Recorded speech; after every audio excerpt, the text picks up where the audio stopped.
Across the living world, glucose often builds into long, quiet, repeating chains. In oats and barley, these chains weave strength through every living cell wall. We call many of them beta-glucans, a family of resilient plant fibers. Some strands lie smooth and straight, while others bend around microscopic corners. Together, they help seeds endure weather, drought, hunger, and seasons of waiting. To a miller, brewer, or baker, that ancient strength can feel stubborn. When crushed, grain meets water, beta-glucans swell into slow, silken gels. A mash can turn heavy, cloudy, and reluctant to drain cleanly. Filters clog, pipes drag, and valuable nutrition remains partly locked inside kernels. The problem is not poison, but architecture. Sugar doors without obvious keys. Long before laboratories, nature had already invented those small, exact molecular keys. In germinating seeds, enzymes awaken around the sleeping embryo at first dawn. They loosen walls, release reserves, and make room for the first root. Fungi perform similar work while returning fallen leaves to dark, breathing soil. Bacteria in compost, streams, and rumens quietly read these woven sugars daily. Even insects and snails often borrow microbial help for such difficult digestion. The key we follow is beta-glucanase, a patient cutter of hidden bonds. Its story begins wherever green walls must become nourishment again for life. In the early 19th century, chemists watched malted grain with deep practical fascination. French chemists Payen and Persoz isolated diastase in 1833, proving invisible catalytic power. Their discovery showed that unseen natural agents could transform plant material with precision. Starch took the spotlight, but softened plant cell walls waited nearby. Through the century, botanists saw seed tissues loosen during careful germination. They suspected another activity, one aimed at the walls themselves in silence. In Victorian malt houses, barley offered living experiments every damp spring. Horace Brown and George Morris studied germinating barley with unusual care. In the 1890s, they described sitase, an activity that dissolved delicate cell walls.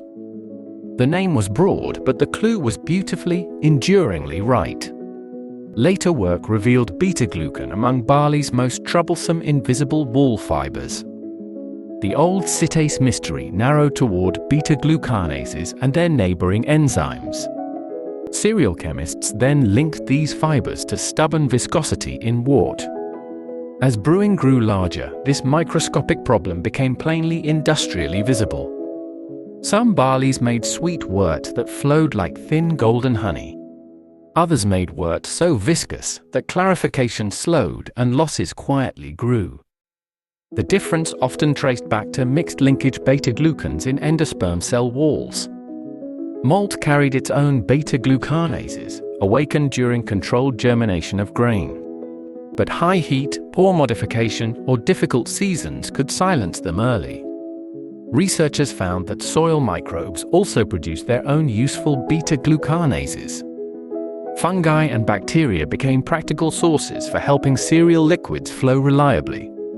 By the mid-20th century, beta-glucanase entered modern brewing and cereal practice.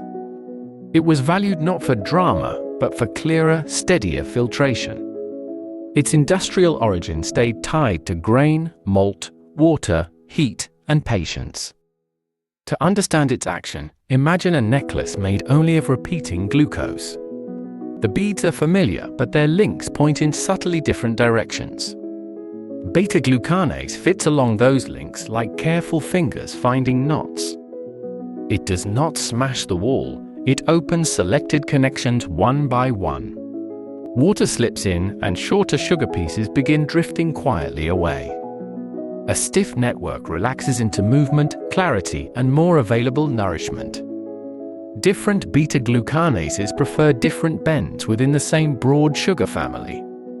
Some follow barley's mixed links, others read fungal wall glucans instead. This selectivity makes the enzyme precise without ever seeming forceful. At the microscopic scale, its work is patient untangling of threads. In brewing, that untangling helps wort move through deep grain beds. It can support clearer separation before fermentation begins its own story. In distilling, similar help can make grain streams easier to handle gently. In animal nutrition, beta-glucanase helps unlock energy inside cereal cell walls. For poultry and swine, lower viscosity can support better use of feed. In baking, it may help doughs handle grain fibers more gracefully. In oat and barley foods, it can shape texture during careful processing. In juice and plant extracts, related enzymes can ease cloudiness and flow. In biotechnology, beta-glucanase helps researchers open fungal cell walls more gently. In agriculture, it illuminates how plants defend, grow, and recycle themselves. It also belongs to compost, where dead stems become living soil again. Every use echoes the same lesson from germinating seeds and forest floors. A difficult material can become useful when cut at exactly the right bond. That lesson matters as industries seek cleaner ways to transform plant biomass.